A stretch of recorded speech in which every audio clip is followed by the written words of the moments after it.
All right. Thank you so much, Kuno, for that introduction. I appreciate it. As he mentioned, I am Lucotillâ Glanoglannâtis, and we're about to go down the badger hole to get an introduction to a Gallo-Pyrenean Dêuos Erditze. Just a quick background about myself, so you kind of know where I'm coming from with this. I've been a polytheist for almost 15 years now. I was very active in my college pagan community. I went to Michigan State University and I helped run Green Spiral. That's Michigan State's eclectic pagan network for 3 years while I was there. And I was there on their board of directors for 4 years after I graduated as well. I came into the Gaulish community here through a class that I took at Convocation 2020. It's my home convention. It's 15 minutes down the road from me in Detroit. I took a class on continental Celtic deities and had a lovely experience with Granus, which brought me into this whole community. I was like, I have to follow up on this. This is really exciting. I want to see where this goes. I found Gaul Chat on Discord in April or May of 2020, and as Kuno mentioned, I've been active there ever since. I am also a Sention in Bessis Noio Galatian, that is the custom of the New Galatis, for about the last year and a half or so. And my fun fact about me is I have a weakness for shiny objects. There's more jewelry and more crystals in this household than any one human being should have ever. Trust me. I just have a few disclaimers. One, if you see me looking down to the side, my notes are on my iPad, and I'm just trying to make sure I don't miss anything that I want to cover. So pardon me if you see me kind of glancing down every so often. Two, I talk with my hands a lot. So if you don't mind me getting my upper arm workout in, you're going to see me gesticulating a whole lot. Hope that's okay. Three, when I get into something, if I'm not following along with my notes too well, I mispronounce things like crazy. So if you are a stickler for Latin or French pronunciation, I apologize in advance for what I'm sure will be a few missteps, not having taken either of those languages before. Before we get started also, I just want to acknowledge that the lands that I am currently situated on were originally Anishinaabe, Potawatomi, Mississauga, and Peoria lands. So let's go ahead and get started. I just want to go over a quick scope of this presentation here, just so you kind of have a roadmap for where we're going to go. I just want to talk about what kind of work this is and what this isn't. It will give you a framework for everything where I've been coming from as I've worked on this reconstruction and in Gallo-Pyrenean practice, which I hope gives you a good mindset going into more about Erditze. We'll give a really quick context into Gallo-Pyrenean practice. It's not the focus of this talk, but I just want to lay out why I use some of the terms that I do use as we're going forward. It'll be a good base foundation. We're also going to chat a little bit about some reconstruction considerations. As you will see, we did not know a heck of a lot about Erditze, so it's important to kind of set up what I used for how I decided to go about researching her. And then we'll get into the badger hole with Erditze, and we'll talk about what we knew, an etymological investigation of her name, why badgers, and a modern interpretation that I hope the community can use engaging with Erditze going forward. So what is this work and what isn't this work? I want to start with what this work is not first. It is not, and this is all personal opinion, just so you're aware. In my opinion, this is not like a rediscovery of anything. I feel like the word discovery implies that we would have uncovered or found an interpretation of this Dêuos that was used in ancient times, and we don't have that. I have one inscription on a lost votive altar. That's it. That's all we have. So no rediscovery is happening here. It's not a reinterpretation either. Again, that implies to me that we would have some known information that we are reworking off of. And again, all I have is this inscription, so not a reinterpretation. What this work is, I do think this is reasonably contextual. I've tried to look at the historical context for the region where we found her inscription at. what the peoples were like there, to piece together a potential historical association that would make sense of that Dêuos in that time and that place. Again, barring a time machine, we'll never have all of the direct answers, but what I'm hoping is that all of this work has been reconstructive. Providing that historic context, we've built a framework to engage with this Dêuos meaningfully while honoring their history. So a quick context on this term that I keep using, Gallo-Pyrenean. When I got into Gall chat server, I tried to dump every single person's blog into my head as quickly as possible. It was so exciting to see all of these people writing about various deities and peoples and etc. And I looked around and I thought, you know, I don't really see anyone in Gallia Aquitania. I'm gonna go there. So that's where I went. And it was much more complex than I thought it was going to be. Perhaps I was a little naive coming in, but as I started to look, I realized that I didn't think that we were working directly from a straight Gaulish framework with the Aquitanian peoples. And of course, we do have some ancient writers who comment on this. Strabo mentions, quote, "For speaking in a general way, the Aquitani differ from the galactic race in the build of their bodies as well as in their speech. That is to say, they're more like the Iberians." We have Caesar opening his commentary on the Gallic Wars. All Gaul is divided into 3 parts, one of which the Belgae inhabit, the Aquitani another, and those who in their own language are called the Celts, and in our Gauls the third. And all of these differ from each other in language, customs, and laws. So I started to think, okay, I'm in Gallia Aquitania, but I think I got to kind of play around and see what other cultures are going on in here for what I want to do in this particular region. It's preeminent Basque linguist, Luis Michelena. The Basque language is spoken up in the northern Pyrenees as we go over into the northern part of Spain there. Basque linguist Luis Michelena in the 1950s decided to do an independent reconstruction of what pre-Basque would have looked like. This is roughly what Basque should have been about 2,000 years ago. He finished his reconstructive work and everyone sat down and realized that when they looked at his reconstruction, it looked remarkably similar to Aquitanian phonological structure. Aquitanian is a language that we have a 400 or so words left in, mostly off of funerary monuments and just inscriptions, etc. But it is now widely accepted that Aquitanian is probably the ancestor of what we have in Basque today, which is really cool because Basque is a language isolate. There is no relative language with it today. We can't, it has loan words and loans from various Proto-Indo-European language groups, but it is its own thing. Very unique, lovely language to read. We also have some commentary on the religious practices up in that now Basque speaking and Basque culture area.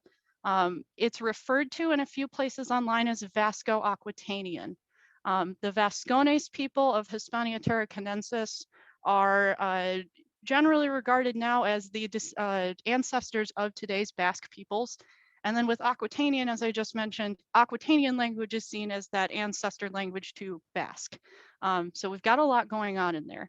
David Wallace Hare has been a wonderful resource. He did a lot of research when he was doing his PhD on Aquitanian silvopastoral deities, which was delightfully niche and exactly what I was looking for. He notes that there are differences between religious features amongst the Pyrenean Aquitani and the Vascones of Hispania Tarraconensis, but there were a lot of similarities.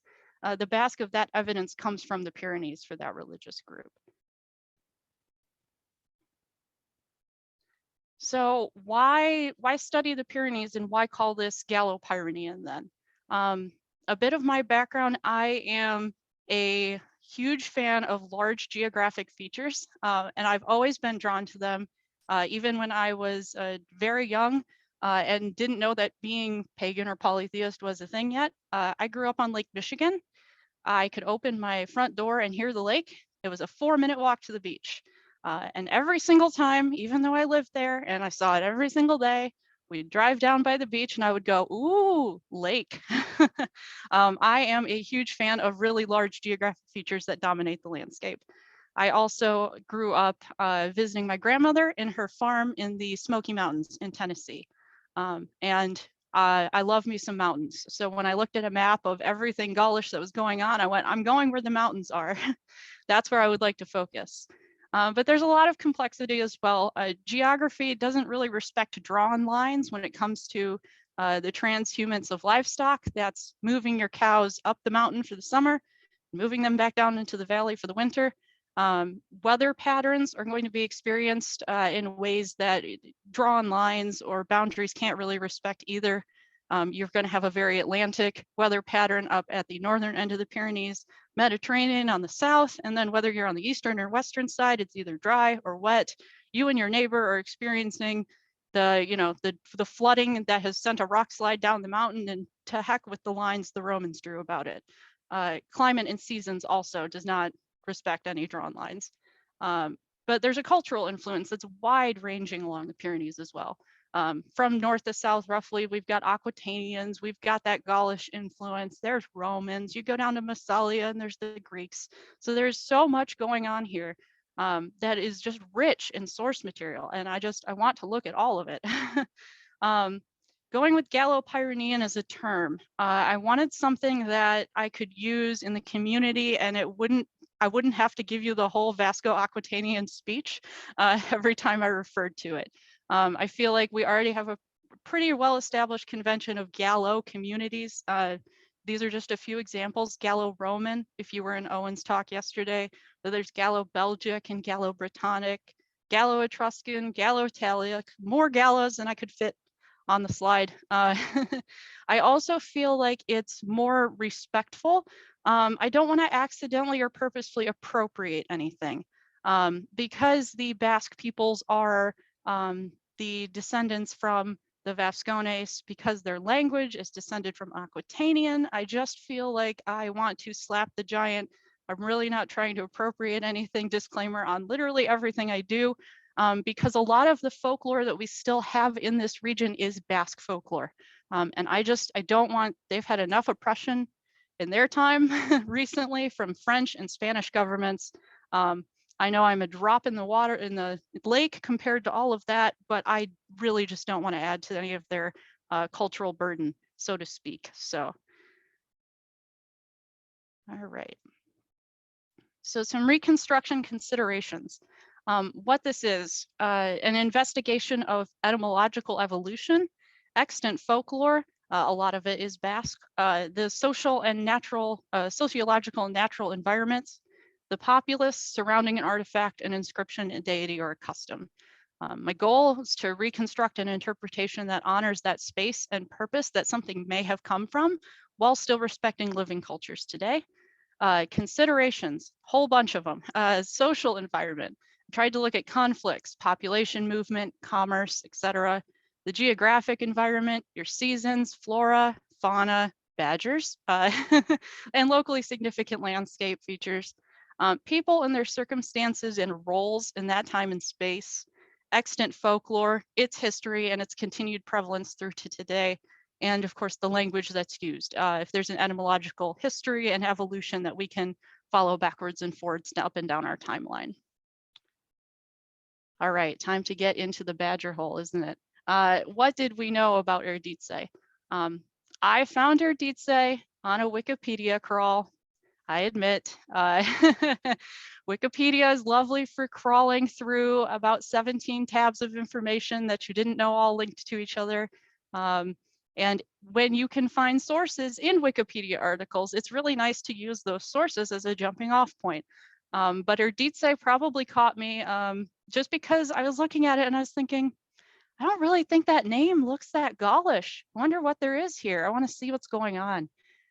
We have one inscription on a votive altar that is now lost from Toulouse. And we've got writers from the early 1600s, because that's when this altar was still in existence. You're about to find out we lost this altar a long time ago. That gave us the inscription with a little bit of description of what the altar looked like, which I found really intriguing. Our inscription, we'll go ahead, it's Erditze, Consecran, Borodatis, VSLM. Now we've got this interesting notation that these authors in the 1600s put in here to kind of give us a slight descriptor of what this looked like. And my Latin is awful. I apologize in advance. Urseus protome viri, protome viri. And Urseus is like a pitcher or a vase. A protome is a bust of a man or an animal, and viri is man. There were some conflicting records as to whether there was one or two busts of men on this vase or pitcher in the middle of this inscription. But it just gave me a slight ability to create some sort of mental image, which I found really intriguing for them to have recorded. I was looking around and I found, just if you all want another picture to kind of picture this altar, this is a drawing of a Gallo-Roman votive altar of a similar style to Erditze's. This one is for the god Abellio. It was originally found in Haute-Garonne, France, and is now in a museum in Toulouse. And that just kind of gives you that like bust of a man chilling out in the middle of the altar vibe for your visual. Let's talk about this inscription though, and a little more about this altar. Altar was found by a Huguenot scholar, Joseph Justus Scaliger, in the Parliament of Toulouse in the 16th century. Scaliger was in France from 1574 to 1593, so we're looking at him finding this altar somewhere in that time frame. Sometimes this inscription is recorded with that first line broken up into Erdit dot said, and some scholars think that dot might be ornamental in nature. Some scholars think it might actually help date the altar. If it is an interpunct, which is a notation most commonly used before the 2nd century CE.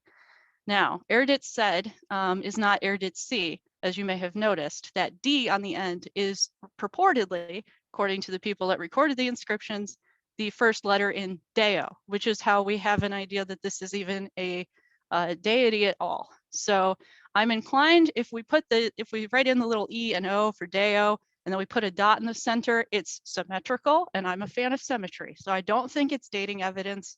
I just really wish it was dating evidence. Consecran Borodatis. This is in reference to a consecration from a group of people. This kind of terminology is relatively common on both votive altars and in the Pyrenees. Borodatis, I tried to figure out who these people were, and I spent a lot of time in Google Translate with Google Books for German and French antiquarians, trying to figure out Borodatis, where does that come from? We have a reference to this in a German encyclopedia from 1897, which I will spare you the butchering of the name, that it is a German municipality in southern Gaul, and it is only known from this inscription. Very helpful. We also have some writings from French antiquarians in 1896. A guy by the name of Comreton, which I'm probably butchering, wrote that consecrated peoples are found in other altars in the Pyrenees.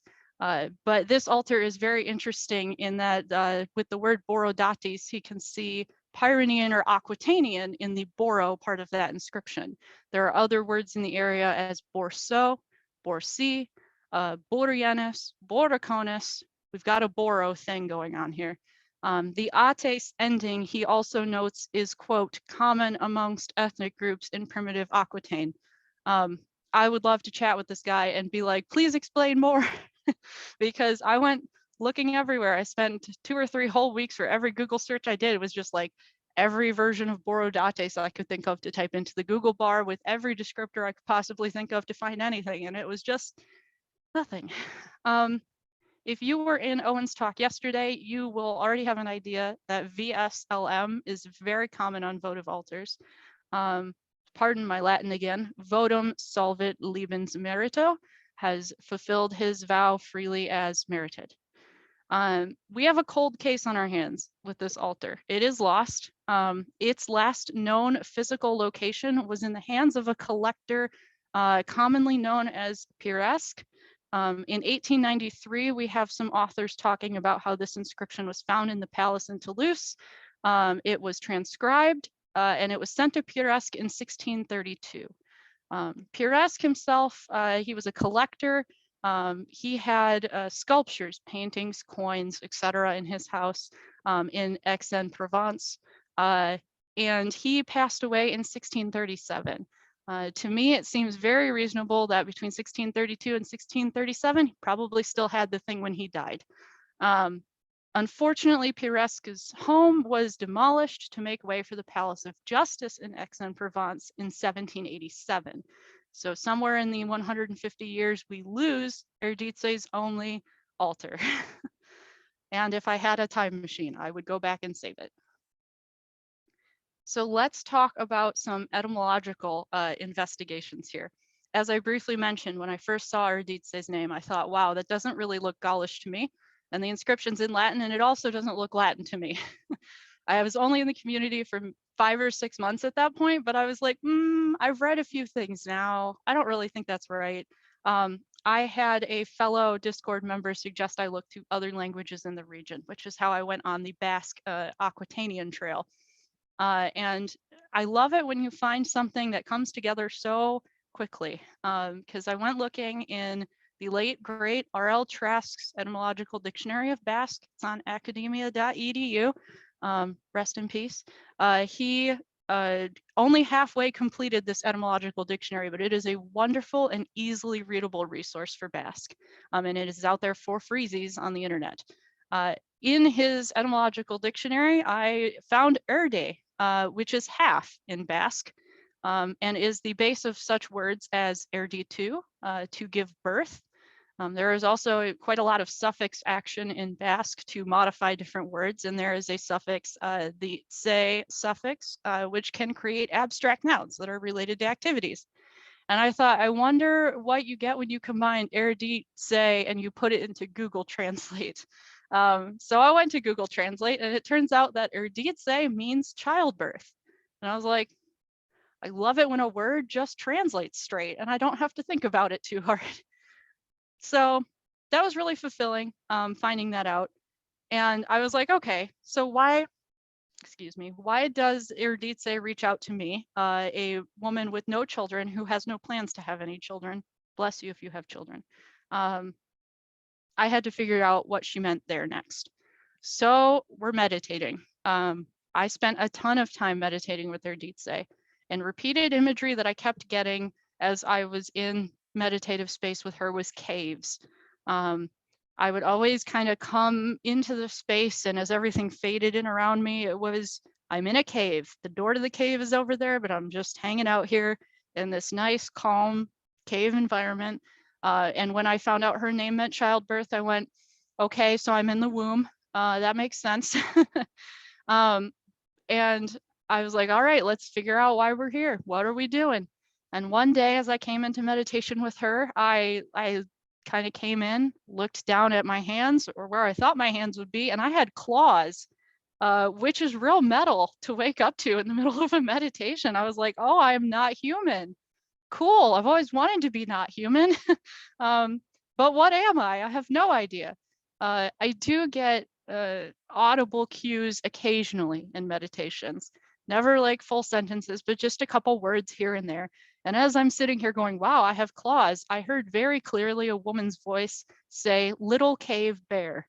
And I went, I feel like I'm a little small to be a bear, but okay, that sounds cool. Let's start with little cave bear and see where it goes. Tracks with everything else so far. So of course I went back to the etymology just to see what there was for little bears or little cave bears or anything. And the Basque word for badger is artzko, and it translates to little bear.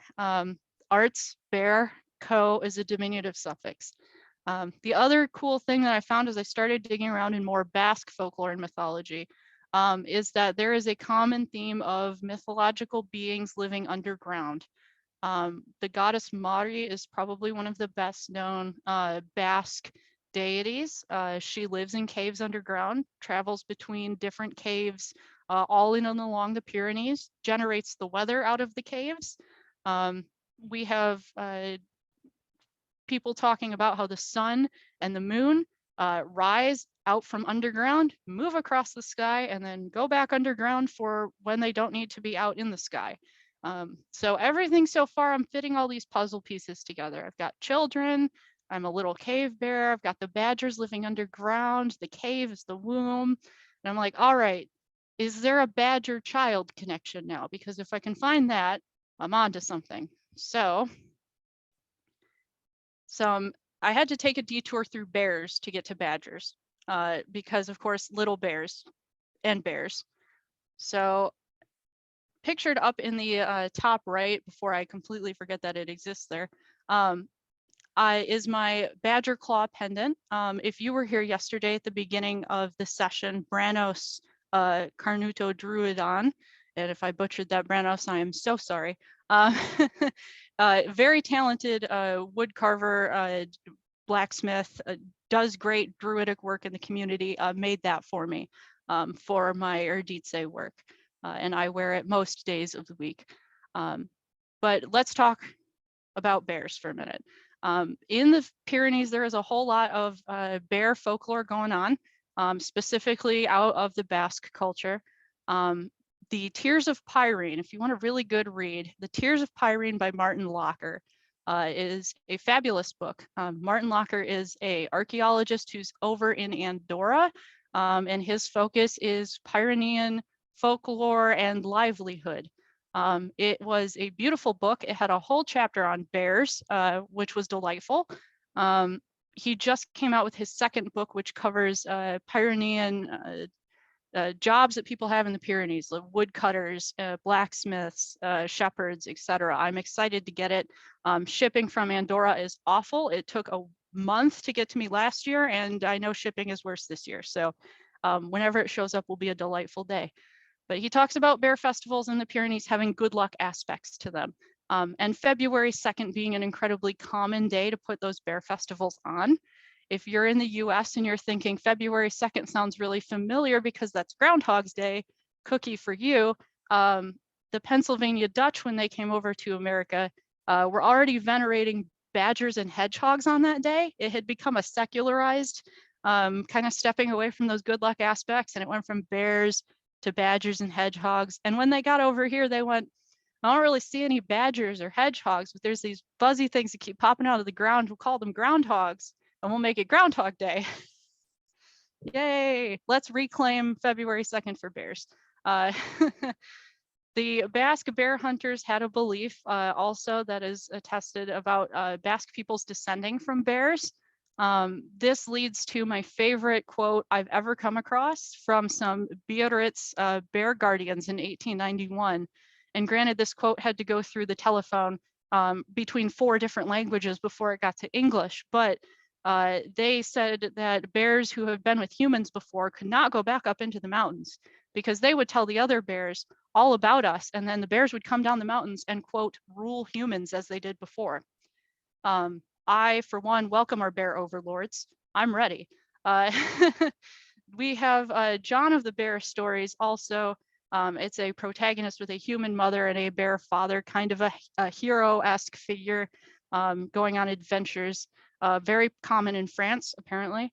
And then here we're starting to get down towards badgers. We're refining downwards. Bear paws protect against the evil eye. Badger paws, when you hang them around the neck of a child, protects them from the evil eye. And I'm like, I found children finally. Yes. I assume that's badger paws because hanging a bear paw around a small child's neck would be kind of ridiculous. But I found it so interesting that we have this protection aspect, protection from the evil eye. And I was looking around for other continuations of this belief into the modern day. And I did come across just an interesting snippet here on the contextual trail of more badger folklore. The as canaro, currently used in ox pulling contests in some areas in the Pyrenees. The as canaro is a piece of cloth that hangs down over an oxen's eyes and protects them from the evil eye during their ox pulling contests. Rosalind Frank has a wonderful discussion about this. You can find her on academia.edu. She's got tons of material out there where she discusses that this as conaro, this is a word that is also used for badgers commonly in Basque language today. And the as conaro fabric that used to be used in ox pulling contests used to be made out of badger fur. It is no longer made out of badger fur. So we can see this disconnect here where we're calling badgers by a term and we're using a term for an evil eye protecting thing in a different context. And because the power or the association with badgers in this folkloric context has been disconnected, partially phonologically in that artsco becomes asco, so we lose it. Asco naro being badger skin. We've lost that connection, but it still persists to this day. People use this fabric in this ox pulling contest to protect against the evil eye, and they call it an ascanaro, and they're not really sure why they call it an ascanaro, but it was because it was made of badger skin, which the word, if we could phonologically disconnect the word, we would see badger skin. That was just something really interesting I found. I just wanted to talk about it. So we're finally on to Erditze herself. And I just want to start this slide by saying again that this is a reconstruction. We have that one inscription. That's it for Erditze. It does not tell us a darn thing except that somebody fulfilled a vow and put up a votive altar that we don't even have anymore. So again, I just want to emphasize that this is reconstructed. It is looking at all of this context I just laid out to try and give us something that we can functionally interact with today that is respectful to her and who she was back then, even if we don't have that, barring a time machine or the TARDIS or whatever. So this was with a lot of discernment. I could go on a whole talk about discernment in your practice itself. I won't. The very short version, please check in with your deities as you do work with them. They have things to tell you. They'll let you know if you're on the right path. My interpretation for Erditze is as a goddess who guides between. She can midwife, that is literally. She can be there for you in any childbirth, child raising, child protection experiences. And she can also midwife you into experiences. If you're about to go skydiving for the first time ever, and you think this is really cool and freaking terrifying, Erditze can be there for you. She can have your back in these things that you're going outside of your comfort zone for. She can really help you with things like that. With the influence of the caves in the mountains where deities live in Basque folklore and the repeated cave imagery that I was getting, and the fact that childbirth is kind of like you're going from the womb out into the world, you're leaving the cave, going up to the surface world. Maybe you're going between the realm of the gods and then you're going back out to the surface world where you are. She can really help facilitate that, both movement and your protection within spaces like that. It's nice to have somebody outside of yourself watching your back when you go into a more spiritual work, just so you're not alone in the experience. As mentioned, protection of children or within liminal spaces. Also the birth of new ideas. If she's facilitating childbirth or facilitating your experiences, and she's got a protective aspect to her, she can also go ahead and hold space for you to have that room to make new ideas. In my mind, it's always really difficult if you're experiencing a lot of stress or burnout, like we all are in this pandemic right now, to generate or have genesis of new ideas, thoughts, connections, potential research paths, etc. She would be worth invoking to be like, hey, can you help me hold a little space inside myself to get the ball rolling again? Days to honor her. Yes, let's reclaim February 2nd as Bear Day or Badger Day. I fully intend to send all of my friends badger emoji text messages and good luck messages on February 2nd. I'm ready to make that a tradition. Let's do it. Some associations, obviously the badgers in the caves. Tourmalinated quartz. I'm going back to I have too many crystals for any one person to have. And the picture that you see here is pretty much within a week or two of me first finding her and reading that initial Wikipedia article and being like, kind of want to learn more. She basically said, all of your tourmalinated quartz is mine. And I went, fine, that sounds like a good plan. This is a crystal skull of mine that is hers, that I work with every single day. I carry it with me everywhere. She loves it. Tourmaline, just slight side tangent, is an incredibly protective stone anyways. And when you put any other stone with quartz, quartz is very amplifying, which gives me kind of a cave vibe, in that if you have been in caves, you may find that there are certain senses that are dulled and certain senses that become amplified otherwise. You may be relying more on your hearing because you can't see in a dark cave. You may just be in a heightened state of awareness. So that all ties in quite nicely for how I have chosen to work with her. If you're looking to invoke her, here are some things that she's really enjoyed with me. Your mileage may vary. I'm so sorry if I mispronounce anything. We have the Tasgas Matir, the Badger Mother. This would be good for protection of children, obviously. We have the Delgaunas Kawas, the Keeper of Caves. This could be good for your protection and movement in and out of liminal spaces, meditations, etc. And we have the Kata Spirita, protection of the mind, kind of holding that space inside of you to help facilitate all of those new ideas or creative thoughts that you may be having, and that you need a little help with trying to move forward. So this is wrapping up the presentation. Pictured, I am absolutely not an artist, but I scribbled out this little devotional painting that I have on my altar of Erditze, as I see her sometimes when I'm in meditation. I did not mention she very often has a small campfire that she kind of plops me down at. And I kind of see the fire is also lending like a illumination to what I'm doing whenever I'm in meditation with her. And she's always wearing a badger skin where I can't see her eyes. I only see the badger's eyes, and sometimes they wink at me and do little glints and things, and it feels good. It's all good. Personal blog. For everything that I've cited in here, you would want to go to my personal blog at tegoskaurasapi.wordpress.com. I have very long write-ups of everything I've talked about today. All of my citations are in there. Some of my Erditze work has like over 100 footnotes in it, so have fun. If you want to know more about Gallo-Pyrenean as I'm working on it, I launched in October Bana Banabrogi. It is the foundation of the mountain district, is what that roughly translates to. Again, as I've prefaced 1,000 times earlier, I will preface it again. Everything I'm doing is a reconstruction. I may be reading and finding inspiration and patterns in things that come out of Pyrenean folklore that still exists to this day. And I am trying to give it a foundation or a look at it with a new Gaulish lens or perspective. If you're in the Gaul chat Discord, you know where to find me. Please DM me. It's totally cool. I'm down to chat about badgers any day. But if you're not in Discord and you want to reach out another way, I also have an email, tegoskaurasapi@gmail.com. I check it a couple of times a week, so if you email me and don't get an immediate response, please be patient. I haven't had a whole lot of action on it, so it's kind of on my to-do list for like Mondays and Fridays to check it.